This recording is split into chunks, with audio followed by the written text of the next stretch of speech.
Johann Liebert adalah karakter utama dari anime dan manga, Monster, yang dibuat oleh Naoki Urasawa. Dia adalah antagonis utama yang kompleks dan misterius, dikenal karena sifatnya yang sangat manipulatif dan psikopat. Johann adalah seorang pria yang tampak sangat menarik dan karismatik, tetapi di balik penampilannya yang menawan, dia menyembunyikan sifat kejam dan keji.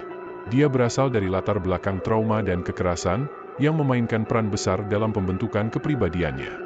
Johann memiliki kemampuan luar biasa untuk memanipulasi dan mempengaruhi orang lain, seringkali untuk mencapai tujuan jahatnya. Kepemimpinan karismatik. Johann memproyeksikan aura karisma yang membuat orang lain merasa terinspirasi dan ingin mengikuti perintahnya. Dalam kehidupan, seseorang bisa menggunakan kepemimpinan karismatik dengan menunjukkan kepercayaan diri dan memiliki visi yang jelas, membuat orang lain merasa yakin dan terdorong untuk mengikuti mereka. Penggunaan psikologi.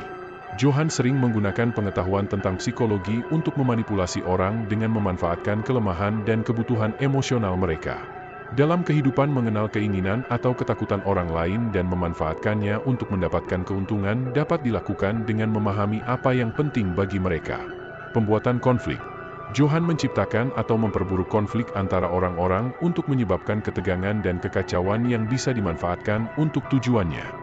Dalam lingkungan kerja atau sosial, seseorang bisa memanipulasi situasi dengan menyebarkan rumor atau informasi yang salah untuk menyebabkan pertentangan di antara rekan setim. Penggunaan informasi yang terbatas. Johann sering memberi informasi yang tidak lengkap atau menyelewengkan fakta untuk mengarahkan orang ke arah yang diinginkannya. Memberitahu seseorang hanya sebagian dari informasi penting dalam sebuah keputusan untuk memanipulasi hasil akhirnya. Pengaruh emosional. Johann memanfaatkan emosi orang lain seperti rasa takut, rasa bersalah, atau belas kasihan untuk mengendalikan tindakan mereka. Menggunakan taktik emosional dalam perdebatan dengan mengajukan klaim yang memanfaatkan rasa bersalah atau empati orang lain. Penampilan dan persona. Johann sangat memperhatikan penampilannya dan persona yang ia tampilkan untuk membangun kepercayaan dan dominasi. Menggunakan penampilan yang meyakinkan dan profesional dalam sebuah wawancara kerja untuk meningkatkan kesan positif dan kepercayaan diri. Teknik gaslighting.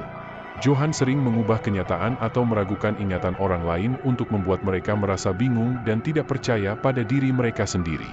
Dalam hubungan pribadi, seseorang bisa menggunakan gaslighting dengan meragukan atau membantah pengalaman seseorang untuk membuat mereka merasa tidak valid atau kebingungan. Penciptaan ketergantungan. Johann menciptakan situasi di mana orang-orang merasa sangat bergantung padanya, sehingga mereka tidak bisa bertindak tanpa persetujuannya. Menggunakan teknik manipulasi untuk membuat seseorang sangat bergantung pada bantuan atau dukungan Anda sehingga mereka merasa terpaksa untuk mengikuti keinginan Anda. Penyesuaian diri.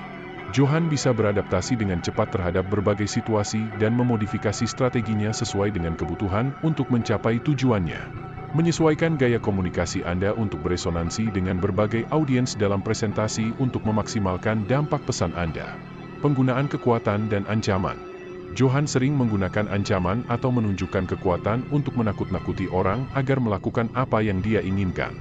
Dalam sebuah perdebatan atau negosiasi, seseorang mungkin menggunakan ancaman atau intimidasi untuk memaksa pihak lain mengikuti kehendaknya. Manipulasi sosial.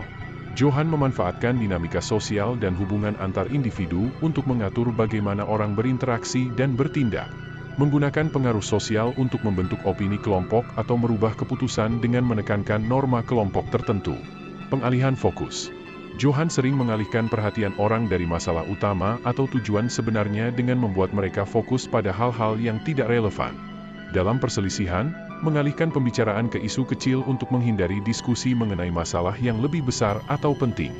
Penggunaan identitas dan nama. Johann menggunakan identitas dan nama untuk memanfaatkan reputasi dan ekspektasi orang lain, seringkali berpura-pura menjadi seseorang yang berbeda. Alam konteks bisnis, seseorang bisa menggunakan nama besar atau reputasi yang sudah dikenal untuk mendapatkan keuntungan atau kepercayaan lebih. Teknik-teknik ini mencerminkan betapa rumitnya manipulasi sosial dan bagaimana orang bisa mempengaruhi satu sama lain dengan berbagai cara. Dalam kehidupan sehari-hari, mengenali dan memahami teknik-teknik ini bisa membantu Anda melindungi diri dari manipulasi dan membuat keputusan yang lebih sadar dan objektif.